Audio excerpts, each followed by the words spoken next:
पता था कि यूरोप का एक ट्रेडिंग शिप पूरे यूरोप की तबाही का कारण बनेगा।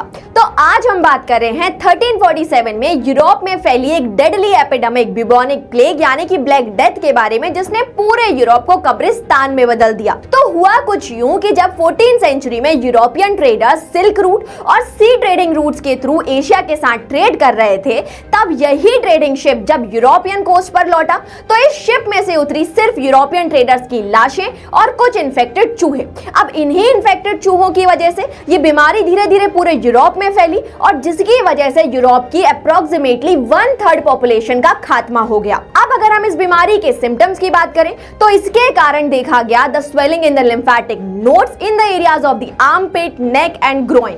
उसके साथ साथ there was a high fever और सबसे important, this disease created black spot on the skin. अब अगर हम इस बीमारी के इंपैक्ट की बात करें तो इस मैसिव डिपॉपुलेशन के कारण जहां यूरोप में there was a shortage of labour, इसी के कारण there was increase in the prices of the labour और उसी के साथ जो फूड प्राइसेस थे उसमें भी डिक्रीज देखा गया। अब अगर हम इसके मेजर इंपैक्ट की बात करें तो इस ही डिसीज के कारण धीरे धीरे यूरोप में फ्यूडलिज्म का भी डिक्लाइन देखा गया।